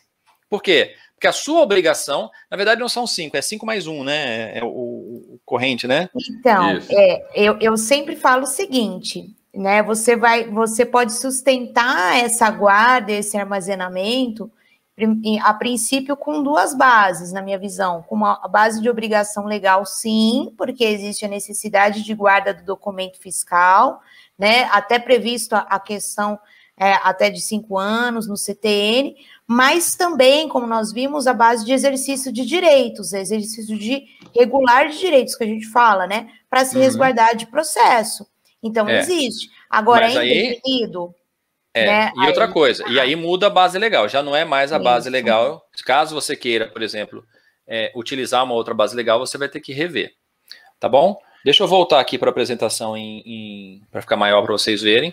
Então, primeira reflexão que você tem que fazer é isso. Tentar pensar, e isso é um processo, tá, gente? Às vezes você não vai conseguir fazer isso numa sentada só, não. Você vai ter que sentar, vai ter que refletir, vai ter que conversar com as pessoas dentro da empresa, cada departamento vai poder fazer isso.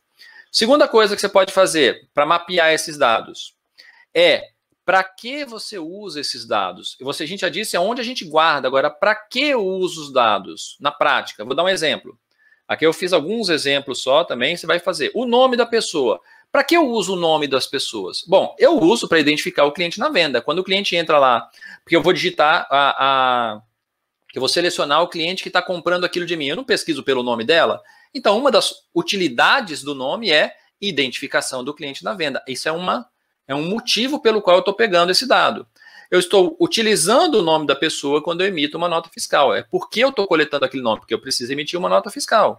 Se eu for avisar de uma entrega de uma mercadoria, ou no caso de uma pet shop, avisar da entrega do cachorro, do animal, do gato, seja o que for, para fazer esse aviso, esse é um motivo diferente.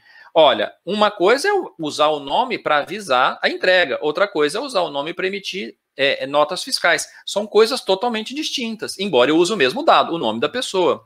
Quando eu vou entregar a mercadoria, é claro que eu preciso entregar, eu preciso saber o nome de quem eu vou entregar, senão como eu chego lá, olha, tem uma entrega aqui, para quem? Ah, não sei. Não, você precisa ter o nome. Então, entregar mercadorias é um exemplo. Quando você vai receber um pedido da pessoa, você precisa saber quem é que está pedindo. Então, todos esses são exemplos possíveis que você usa o nome. O CPF da pessoa, você vai fazer uma coisa para CPF também. Por que você usa o CPF? CPF, por exemplo, você pode usar para fazer uma consulta, para dar limite de crédito, se você vende no crediário, por exemplo. Então, esse é um outro exemplo. Você também usa CPF para emitir nota. O CPF vai na nota. Às vezes, o seu sistema permite que você pesquise o cliente no ato da venda pelo CPF. Então, você usa o CPF para isso. Então, esse é o segundo ponto que você analisa, que é para que você coleta os dados? E isso é fundamental, entender para que você coleta os dados. Porque na hora que você entender isso, o que você tem de dados dentro da sua empresa e para que você tem, de novo, aqui também você não vai conseguir pegar tudo isso numa sentada só. Em 5 minutos eu inventei esses motivos aqui. Eu tive que parar porque não cabia mais no slide. Porque senão ia continuar escrevendo aqui um monte de coisas. E as empresas fazem muitas coisas mesmo. E elas usam dados pessoais legitimamente. Ricardo, só porque você está com o controle aqui da sala, só para tirar o comentário a dúvida. Tirei. Aí Desculpa, todo mundo enxerga. Imagina. É porque eu sou novato nessa ferramenta, gente. Eu não consegui passar para a Lúcia e para o Marco Polo, eu não sei como faz para passar o controle para eles poderem navegar isso. Então, se eu não conseguir mostrar todas as perguntas que são interessantes, é porque eu não sei fazer, tá? Então, vamos lá. Então, o segundo ponto é para que você coleta. Aí, o terceiro ponto é, uma vez que você já sabe para que você coleta, olha só, agora veja, eu escrevi aqui, ó, o motivo pelo qual eu coleto, por que eu coleto. Agora eu vou fazer um mapeamento não mais do dado, mas do meu motivo com a minha base legal. Então, por exemplo, gestão de contratos. Não vou pegar. Avisar na entrega. A gente colocou aqui um exemplo de avisar na entrega. Tá? Avisar na entrega é o que a gente chama de tratamento. Eu estou avisando para a pessoa, então eu estou ligando para ela. Ligar para ela significa manipular o dado pessoal dela. O nome dela, o telefone dela. Então, este tratamento, porque é um tratamento, qual é a base legal para ele? Bom, para este tratamento, para cada motivo desse, eu tenho que ter uma base legal. Uma única base legal. É melhor não ter duas, tá? Às vezes você pode até pensar em duas, mas é melhor não ter duas, porque isso pode gerar confusão. Então, por exemplo, qual é a base legal que você vai usar para avisar na entrega? Eu liguei aqui, por exemplo, a execução de contrato. Outro exemplo, você tem um sistema de fidelidade na sua pet shop, na sua loja, etc e tal. Você precisa dos dados da pessoa para poder fazer o sistema de fidelidade, para poder acreditar os pontos de fidelidade dele. Não precisa? Você não vai precisar do número do cartão de fidelidade dele, ou o número do CPF, ou o nome dele, alguma coisa que identifique ele para poder acreditar? Esta finalidade pode ser uma execução de contrato também. Um terceiro caso, a própria gestão. Caso você tenha um contrato com o cliente, pode ser um contrato de fornecimento de alguma coisa periódica, é uma execução de contrato. Outro exemplo, enviar promoções. Você vai mandar um WhatsApp, ou um e-mail, ou um SMS, ou uma carta por correio, um sinal de fumaça, um telefonema, para falar das promoções da sua loja. Você pode usar uma base legal. Neste caso aqui, está ligado com consentimento. É a única base legal possível? Não, vamos falar um pouquinho sobre isso já já. Mas posso usar a base legal consentimento para enviar promoções. Poderia usar outra? Poderia. Eventualmente poderia usar legítimo interesse também. Mas a gente conversa sobre isso mais tarde um pouquinho. E assim por diante. Então, aí o que você vai fazer? Para cada base legal, para cada motivo que você tiver, você vai encontrar uma base legal. E aí vai sobrar o quê? Vai sobrar aqueles dados que você não tem um motivo. Por que você guarda o cliente de 2005? Qual dessas motivos você tem? Você vai avisar alguma coisa para ele? Não vai. Você vai entregar alguma coisa para ele? Não vai. Você vai entregar mercadoria? Não. Vai emitir alguma nota? Não vai. Vai enviar alguma promoção para esse cliente ainda? Não vai. Vai analisar crédito dele? Não vai. Então, para que você tem os dados dele? Você não tem base legal para isso. Porque se você não tem um motivo, consequentemente, você não tem uma base legal. Tá bom?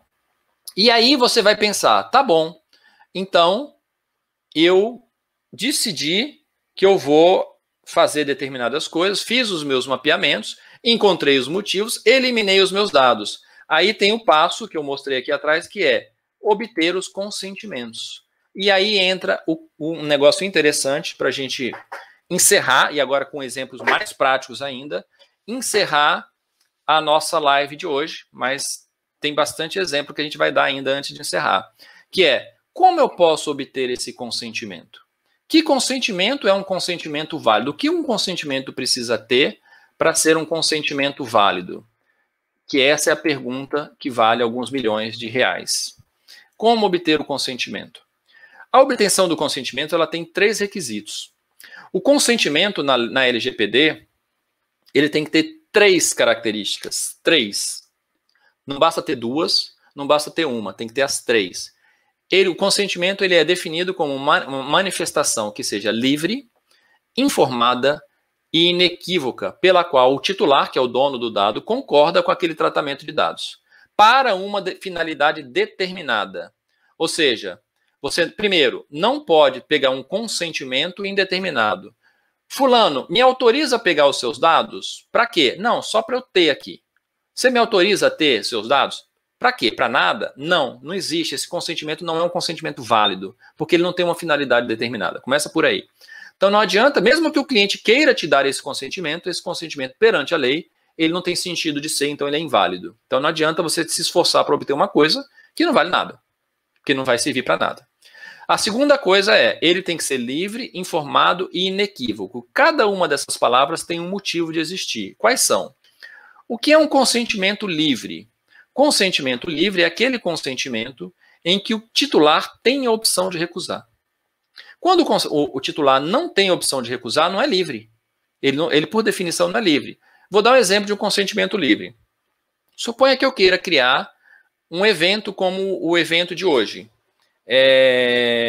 No evento de hoje, eu chamei vocês para fazer a LGPD, a participar desse seminário. Aí eu coloquei dentro daquele formulário de inscrição, por exemplo, teria colocado um negócio assim: ao se cadastrar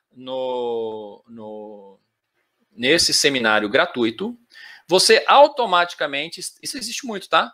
Automaticamente você está autorizando que eu te mande e-mails para o resto da vida para falar dos produtos XYZ. Esse consentimento é livre? Não é. Por quê? Se ele não te der o consentimento, ele não tem a opção de dar o consentimento, porque o que ele quer não é receber e-mail. O que ele quer é participar de uma live que você está dizendo que é gratuita. Ora, se você está oferecendo para ele uma live gratuita, mas está condicionando a participação na live a um consentimento, então esse consentimento ele não é mais livre. Outro exemplo de um consentimento que não é livre. Suponha que você vai entrar numa empresa para trabalhar, no primeiro dia de trabalho, o seu patrão fala o seguinte para você. Vou dar um exemplo esdrúxulo aqui.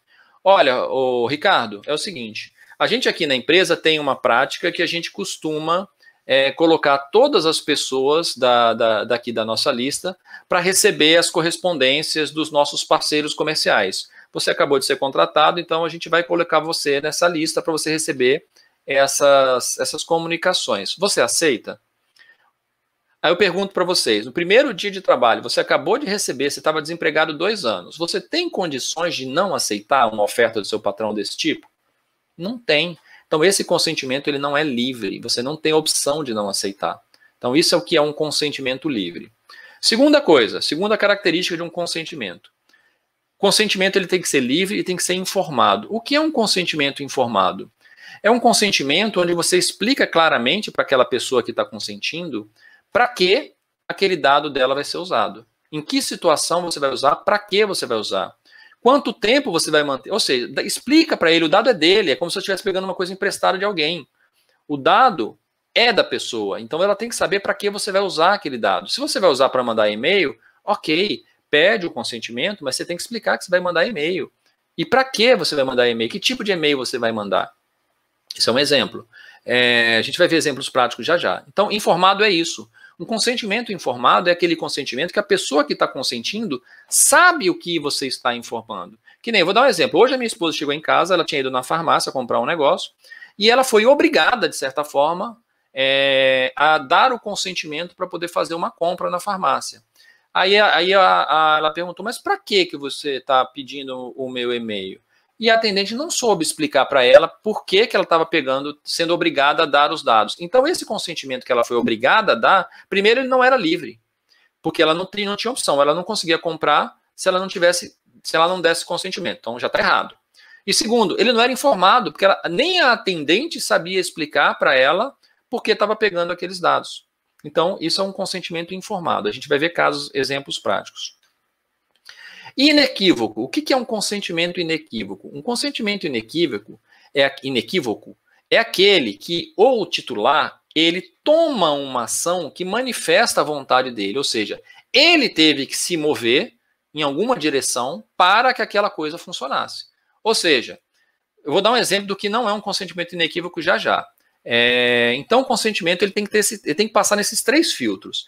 Ele tem que ser livre, ele tem que ser informado e ele tem que ser inequívoco. Vamos ver exemplo prático? Antes de entrar no exemplo prático, só vou dar uma olhada aqui nas nossas perguntinhas. Tá? Consentimento livre solicitado pelas farmácias para conceder desconto? Não, isso é um grande problema. Acabei de falar, eu nem tinha visto a pergunta do Danilo aqui. E vi a pergunta. Inclusive, isso está sendo proibido. E aqui em São Paulo tem caso de farmácia sendo multada por causa disso. Você não pode condicionar o desconto ao fornecimento de dados pessoais, porque senão não é livre. Esse é um consentimento que é inválido, tá bom? Vamos lá. Vamos dar um exemplo aqui agora, de coisas práticas mesmo. Então, vamos pegar exemplos, casos práticos. Oi? Só para tirar o comentário do Danilo agora. Aí, tirei o comentário. Obrigada. Então, vamos ver caso prático? Vamos ver caso prático. Todos esses consentimentos que vocês vão ver agora, naturalmente, por uma questão de ética, a gente tirou as empresas, porque não vem ao caso dizer quais são as empresas. Eu só não tirei uma, porque, na verdade, ela fez um bom exemplo, então eu deixei o bom exemplo lá. Eu achei que foi um exemplo legal, mas todas as outras eu tirei. Esse primeiro consentimento aqui foi um e-mail que a Lúcia recebeu, né? E é o seguinte, olha, eu posso dizer que esse é de um hospital, né, Lúcia? Isso, de um hospital. Esse aqui é do hospital. É um grande hospital, com certeza vocês conhecem o seu hospital, é um dos maiores hospitais do país, tá? E mandou esse e-mail aqui. Eu não sei se vocês estão conseguindo ler, mas eu vou ler para vocês aqui rapidinho. O Hospital X, que é uma instituição de ensino e pesquisa, está sempre comprometido com a sua experiência. Por isso, para garantirmos a execução das normas preconizadas na LGPD, estamos atualizando e validando nossas bases de contato. Caso não tenha mais interesse em continuar recebendo nossos e-mails com informações sobre cursos, eventos, notícias e demais conteúdos na área de ensino e pesquisa do nosso hospital, clique aqui. Essa opção de descadastramento será válida até o dia tal. Lembramos também que a qualquer momento, mesmo após o prazo indicado, você poderá descadastrar, tal. Então, a primeira coisa que eu pergunto para vocês. Primeira coisa, este hospital escolheu usar a base legal consentimento. Precisaria ser base legal consentimento para mandar e-mail? Primeiro, eu já diria não necessariamente. Existe uma outra base legal, a base legal do legítimo interesse, que eventualmente você poderia usar. Mas não vamos entrar nesse mérito. Ele escolheu usar o consentimento. Então, vamos analisar o consentimento que ele está pedindo. Esse consentimento é livre? Primeira pergunta. Você tem a opção de não dar esse consentimento? Tem.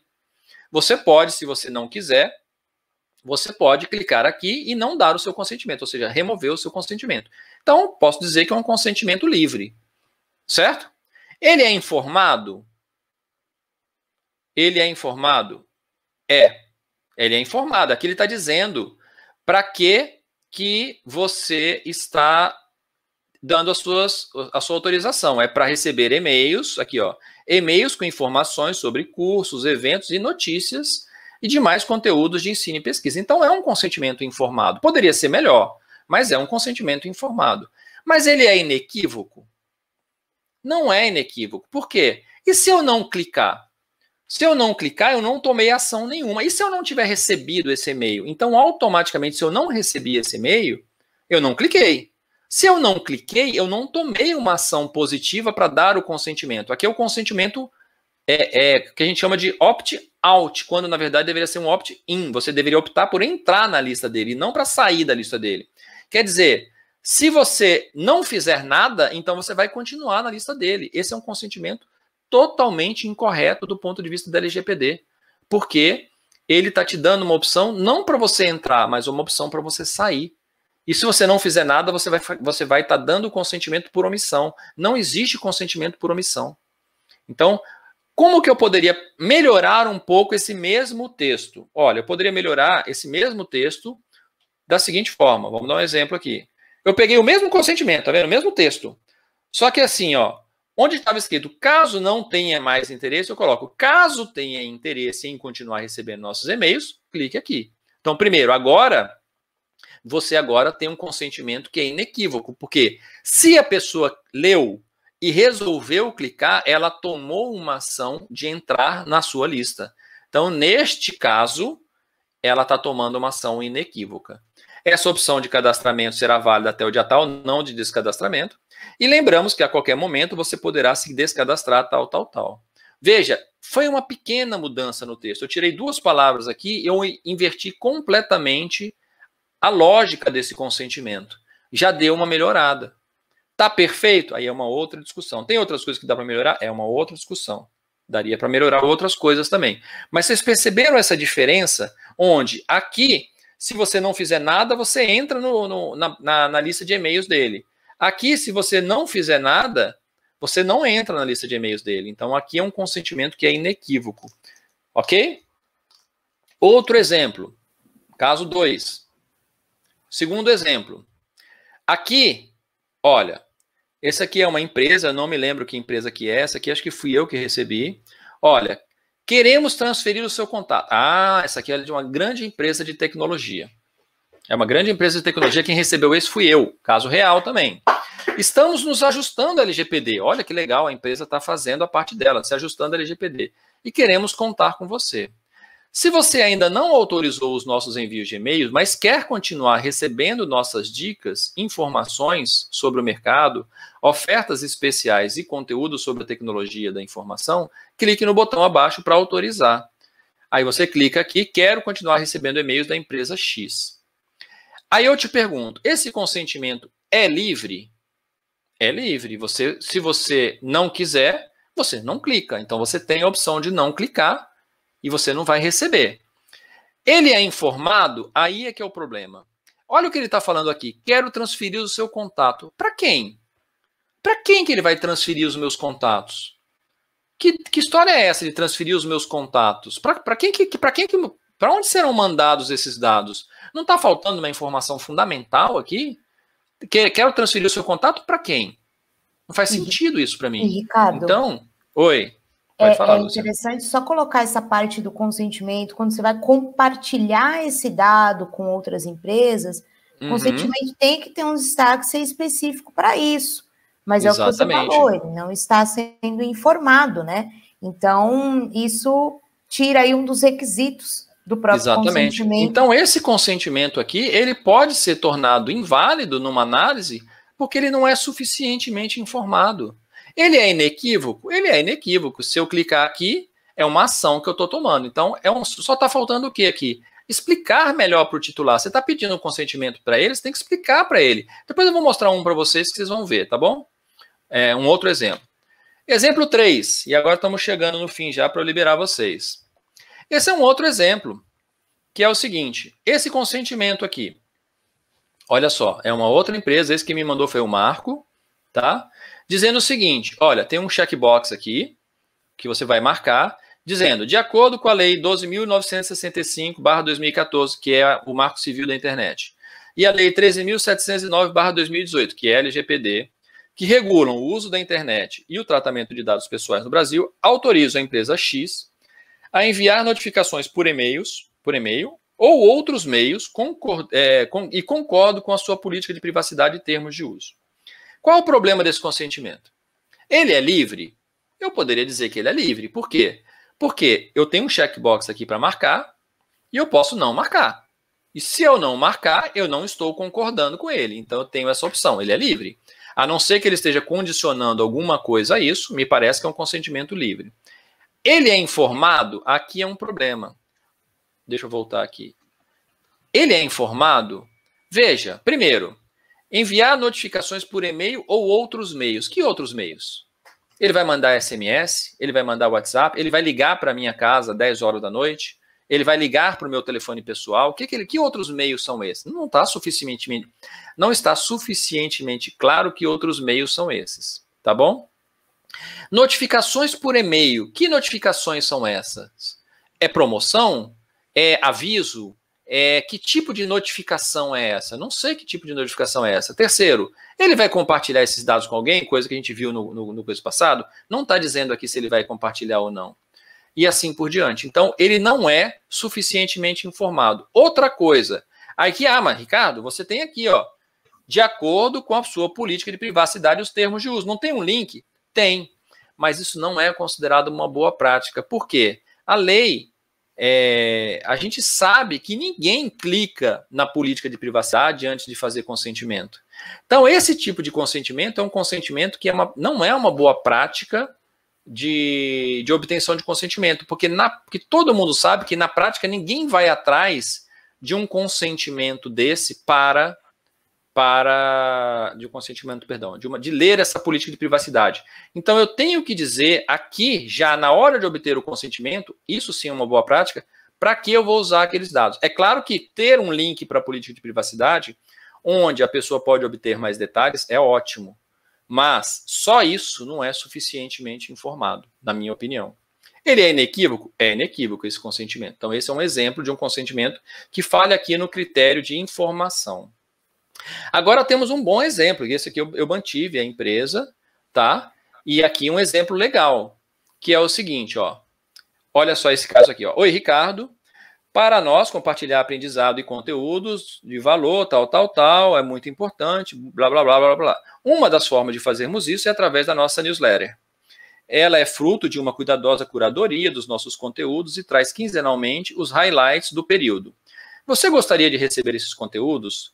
Se sim, basta confirmar o seu e-mail e registrar o seu aceite aqui. Esperamos que os conhecimentos compartilhados por nós tenham alto valor para os seus desafios. Então, primeira coisa, esse consentimento é livre? Sim, ele é livre. Eu só escolho se eu quiser. Ele é informado? Olha, está bem informado aqui. Olha só que interessante. Ele está dizendo aqui, ó, que eu vou receber, basicamente, o que eu vou fazer? O que eu vou receber se eu der esse consentimento? Eu vou receber uma newsletter. Então, eu já estou sabendo o que eu vou receber por e-mail, e vou receber quando? Eu vou receber quinzenalmente. Então, eu estou me cadastrando para receber um conteúdo sobre tecnologia e negócios com a frequência quinzenal no meu e-mail. Já está bem mais informado. É inequívoco? Sim, ele é inequívoco. Por quê? Para eu aceitar, eu tenho que tomar uma ação positiva. E o mais legal dessa empresa aqui, quando ela fez isso, foi que ela deu uma opção aqui. Quando eu clico aqui, ao clicar nesse link aqui, você cai nesta tela aqui, onde eu vou confirmar o meu e-mail. E aí eu vou, inclusive, escolher que tipo de conteúdo eu quero receber. Olha como é legal. Você poder escolher, ela está dizendo o que ela vai te mandar, que é uma newsletter quinzenal, e você ainda pode escolher que tipo de assunto você vai receber. E aí você está dando a sua autorização. Dá para melhorar isso ainda mais? Dá. Por quê? Eu tenho um link aqui para a política de privacidade, mas eu achei que ele está muito discreto aqui embaixo. Eu colocaria aqui um pouquinho mais sobre os direitos que o consumidor tem, o titular tem, na verdade, falando de consumidor, mas falando de titular. Eu deixaria claro aqui se eu vou ou não fazer algum compartilhamento dessa informação, mas eu diria que esse consentimento já está bem legal, porque ele está sendo livre, ele está sendo informado e ele está sendo inequívoco. Poderia melhorar em alguns pontos, mas ele já está bem melhor do que aqueles outros. Bom, vamos mostrar um consentimento que vocês fizeram? vamos mostrar um consentimento. Se eu pegar aqui agora, me dá um segundinho, que eu vou localizar aqui. Perdão. Deixa eu botar a Lúcia aqui. Lúcia, você quer ir pegando algumas perguntas aqui enquanto eu separo um material aqui para... Dá tempo? Era isso que eu ia perguntar. Vamos tentar responder umas perguntinhas. A gente vai se comprometer a terminar estourando 9h30, estourando, vai? Mais 10 minutinhos. O que vocês acham? Pode ser, pessoal? E assim, olha, 2 perguntas, mas na verdade são operacionais, Ricardo. O pessoal está perguntando, em primeiro lugar, essa gravação vai ficar disponível aqui no YouTube? Vai ficar disponível. Vai ficar disponível. Pronto, pessoal, pode rever aí, depois compartilhar, inclusive, como diria o Marco, né? Mas na pegada youtuber, compartilhem aí. Exatamente. Então, sim, vai ficar disponível. Depois eu vou pedir para o Ricardo, quando ele tiver um tempinho, para ele colocar aqui no chat também, porque eu e o Marco não conseguimos, que é o link, né, do formulário de interesse para o nosso curso, né? Quando vocês quiserem eu vou fazer o vídeo, seguinte. quem perdeu ao vivo, pode vir aqui depois no canal, vem nesse vídeo. Na descrição do vídeo vai estar os links, formulário de lista de espera. A turma é cheia, tá, pessoal? Por isso que a gente faz a lista de espera, para a gente comportar a grade com o suporte, né, que o curso tem que dar. Então, não é só quantidade, é qualidade também. Então, venham na descrição do vídeo, que vai estar lá todos os links que vocês precisam para acompanhar esse material, tá? Isso, a gente vai deixar na descrição do vídeo, mas eu vou tentar colocar aqui também o link, vou pegar aqui ele já, para colocar o link para a página. Como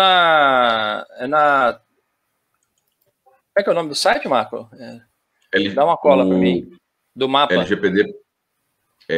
Mapa lgpd.com.br. Aliás, é esse. O link, na verdade, vocês podem entrar nesse site.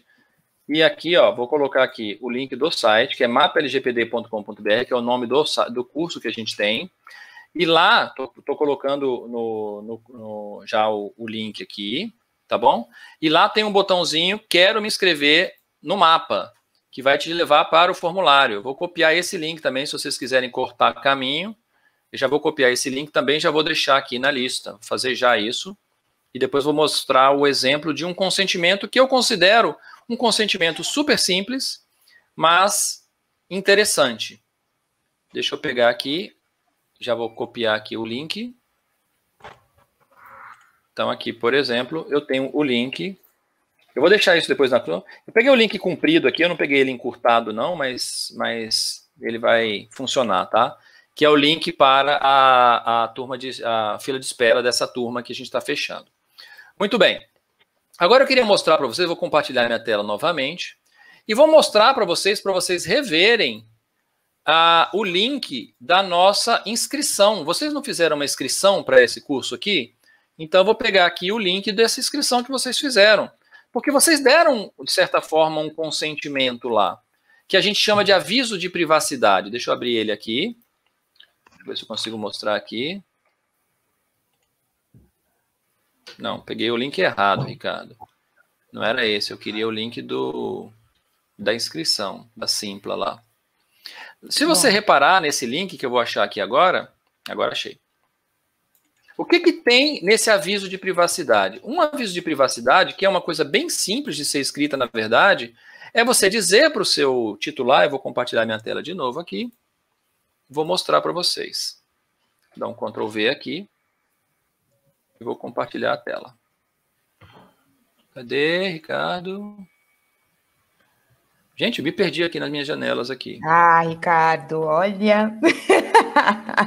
Faz parte do ao vivo. Faz parte do ao vivo. Ele quer dominar o ADM aqui, ó. Aí ele deixa... então, mas a gente vai aprender isso, viu, Lúcia? Cadê? Sumiu, gente. Não tem mais. Achei aqui, o StreamYard. Já apareceu aqui. Nesse link aqui, ó, gente. Deixa eu compartilhar de novo minha tela. Achei. Ó.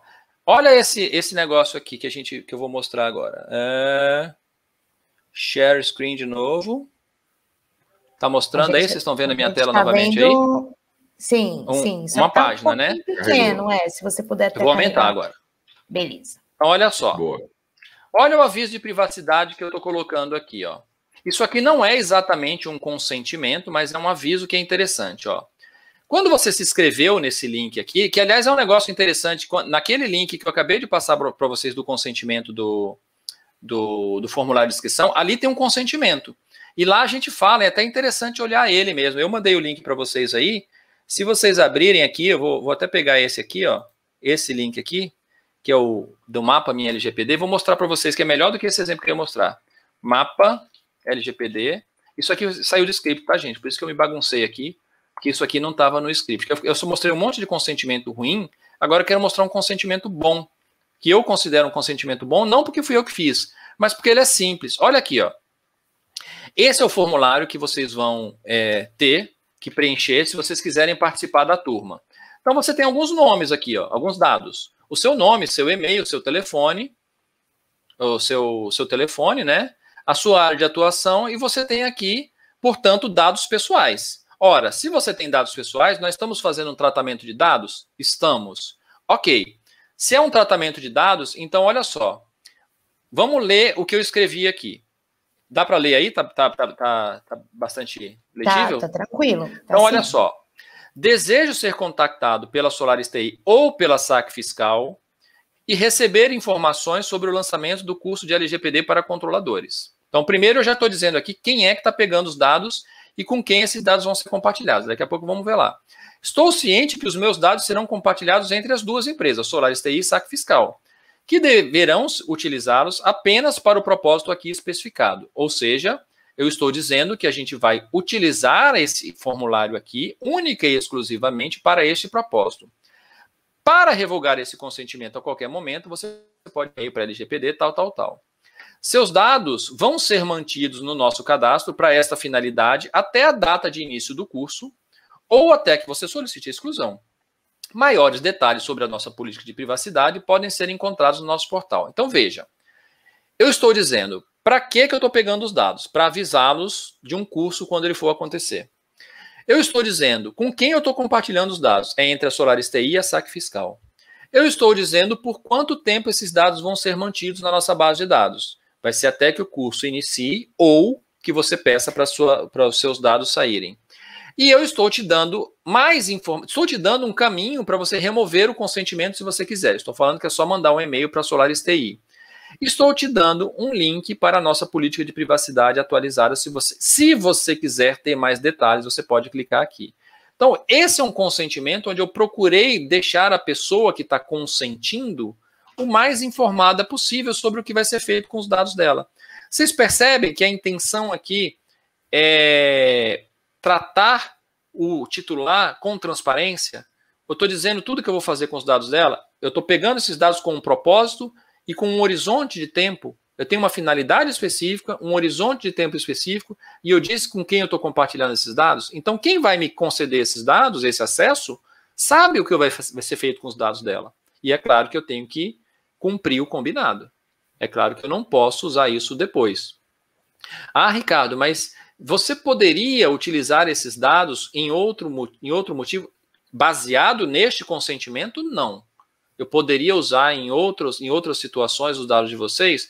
Por exemplo, se eu for fazer uma outra live, eu posso usar os dados de vocês? Se eu tiver baseado em consentimento e eu não tiver o consentimento de vocês, não.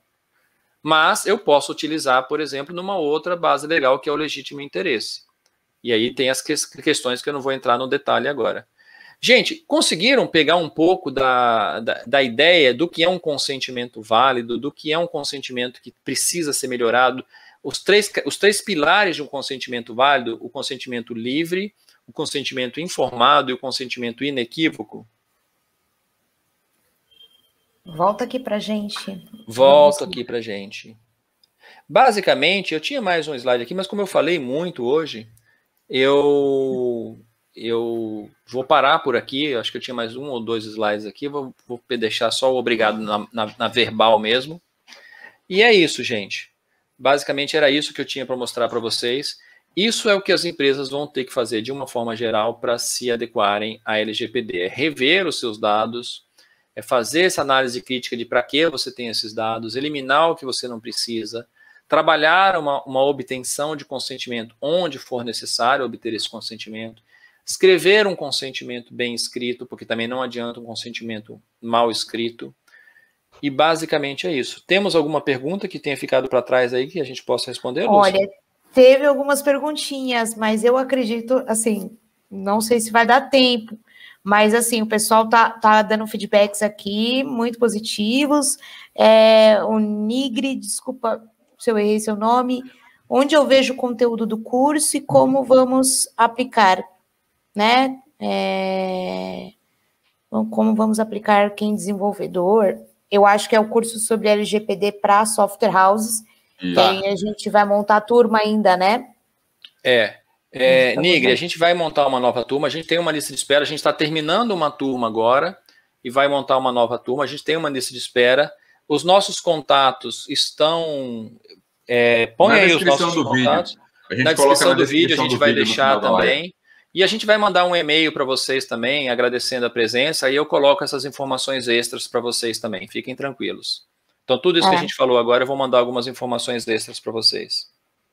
Tá bom? Tá, ótimo. É isso, gente.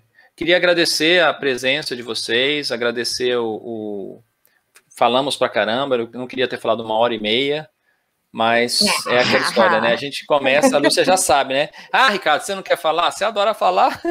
Imagina. Olha, Ricardo, parabéns também, assim, quero agradecer a presença de todos, foi um aulão aqui, até eu aqui entrei como aluna também em momentos, então foi maravilhoso. Quero agradecer aos alunos da turma que estão aqui assistindo. Todos de parabéns, muito bom.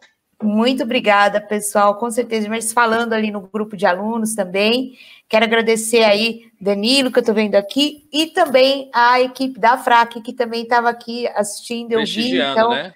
Prestigiando, Vanessa. Você pagou eles, Lúcia? Ou você vai pagar amanhã? Não, nem rolou isso, hein? E elas, agora você está dando ideia. O nome disso é lobby. Hoje em dia o nome disso é lobby, tá? Pois é, né? Vanessa não escuta, né? Mas é isso. Muito obrigada bom, aí, pessoal. Muito bacana vocês terem ficado aí com a gente. A ideia é a gente levantar pontos Marco, não esquece extremamente do like, cirúrgicos. Aquele like final, aquele like no vídeo. Você que é o nosso Sim, homem exatamente, ó. 50, exatamente. A gente vou cobrar mais isso aí, tá?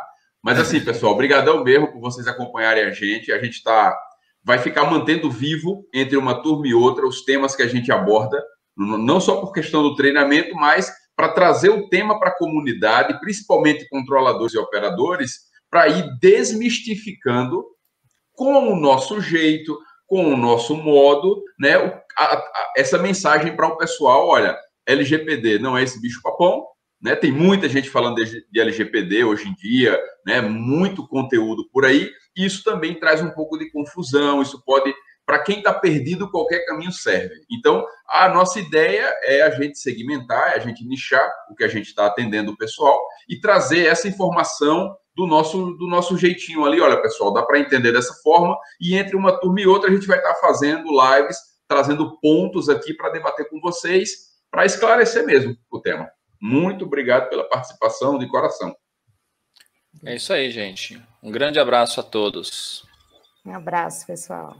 Valeu, gente. Boa noite. Fiquem bem. Boa noite. Obrigado mais uma vez.